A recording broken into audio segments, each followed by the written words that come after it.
வணக்கம் ஃப்ரெண்ட்ஸ். இன்னைக்கு நம்ம இந்த வீடியோல எத பத்தி பார்க்க போறோம்னு பார்த்தீங்கன்னா, சிங்கப்பூர் டிரைவிங் லைசென்ஸ் ரிலேட்டடா தான் பார்க்க போறோம். இப்ப ரீசென்ட்டா ஒரு நண்பர் கேட்டிருந்தாரு கமெண்ட்ல. அது என்னன்னு பார்த்தீங்கன்னா, சிமுலேட்டர் கிளாஸ் முடிச்சுட்டோம். அது எவ்வளோ நாள் வேலிடிட்டி இருக்கும்? அப்படின்னு ஒரு நண்பர் கமெண்ட் பண்ணியிருந்தாரு. அது என்ன அப்படிங்கிறத ஃபுல்லா சொல்றேன் நானு. எவ்வளோ நாள் வேலிடிட்டி இருக்கும் அப்படிங்கிறத நான் தெளிவா சொல்றேன். அடுத்து பார்த்தீங்கன்னா, பேசிக் தியரி எவ்வளோ நாள் வேலிடிட்டி இருக்கும்? அடுத்து ஃபைனல் தியரி எவ்வளோ நாள் வேலிடிட்டி இருக்கும்? அப்படிங்கிறத பத்தி இந்த வீடியோல நான் ஃபுல்லா தெளிவா சொல்றேன் ஒன் பை ஒன்னா. ஃபர்ஸ்ட்டு பார்த்தீங்கன்னா, நம்ம பேசிக் தியரிலேருந்து பார்ப்போம். பேசிக் தியரி ஒன்ஸ் நீங்க பாஸ் ஆயிட்டீங்க அப்டின்னா அது எவ்வளோ நாள் வேலிடிட்டி இருக்கும் அப்டின்னு கேட்டிருந்தாங்க. இந்த பேசிக் தியரி நீங்க ஒரு டைம் பாஸ் ஆயிட்டீங்கன்னா, உங்களுக்கு எக்ஸ்பைரியே கிடையாது அந்த பேசிக் தியரிக்கு. நீங்க எப்ப வேணாலும் நீங்க லைசென்ஸ் இது பண்ணிக்கலாம், மூவ் பண்ணிக்கலாம். அடுத்து பார்த்தீங்கன்னா, நீங்க பேசிக் தியரி முடிச்சுட்டீங்க அப்டிங்கிறவங்க, ஃபாரின் லைசென்ஸ் கன்வர்ஷன் பண்ணிக்கலாம் இங்க. அதுக்கு நீங்க எப்ப வேணாலும் பண்ணிக்கலாம்.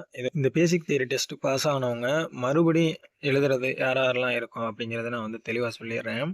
நீங்க பேசிக் தியரி எழுதி பாஸ் ஆயிட்டு, அதுக்கப்புறம் நீங்க லைசென்ஸ் எடுத்திருப்பீங்க. எடுத்து நீங்க சிங்கப்பூர்ல டிரைவிங் லைசென்ஸ் வாங்கி வண்டி ஓட்டிக்கிட்டு இருப்பீங்க. அந்த டிரைவிங் பண்ணும்போது ஏதாவது நீங்க மிஸ்டேக் பண்ணியோ, இல்ல உங்களுடைய லைசென்ஸ் ரிவோக் பண்ணியிருந்தாங்க அப்படிங்கிற பட்சத்துல உங்க லைசென்ஸ் கேன்சல் ஆயிருந்தாலோ, இந்த மாரியான பிரச்சனைகள் உள்ளவங்க மறுபடியும் நீங்க ஃபர்ஸ்ட்லேருந்து லைசென்ஸ் எடுக்கிற மாரி வரும். மத்தபடி யாருக்கும் அந்த பேசிக் தியரிக்கு எக்ஸ்பைரியே கிடையாது. இப்போ நீங்க பேசிக் தியரி டெஸ்ட்டுக்கான எக்ஸ்பைரி டேட் உங்களுக்கு புரிஞ்சிருக்கும்னு நெனைக்கிறேன். அடுத்து பார்த்தீங்கன்னா, சிமுலேட்டர் லெசன். அதாவது நீங்க பேசிக் தியரி எழுதிட்டு, நீங்க கிளாஸ் 3 எடுக்க போறீங்க அப்படிங்கிற பட்சத்தில, எல்லாருமே நம்ம சிமுலேட்டர் கிளாஸ் அட்டெண்ட் பண்ணணும். 3 லெசனு. இந்த லெசன் அட்டெண்ட் பண்ணா தான் நம்ம பிராக்டிகல் டெஸ்ட்டே புக் பண்ண முடியும்.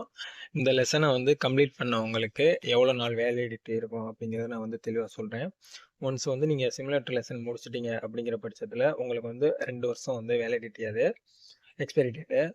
அந்த 2 வருஷத்துக்குள்ள நீங்க டிரைவிங் லைசென்ஸ் எடுக்கணும். அப்படி இல்லன்னா, நீங்க மறுபடியும் சிமுலேட்டர் கிளாஸ் போற மாரி இருக்கும். லெசன் போற மாரி இருக்கும். ஸோ இதான் சிமுலேட்டர் லெசனுக்கான எக்ஸ்பைரி டேட்டு.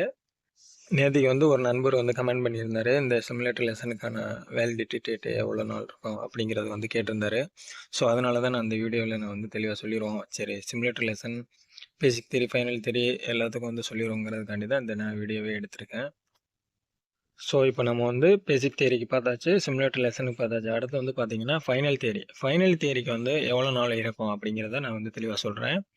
நம்ம ஃபைனல் தியரி எழுதிட்டோம்.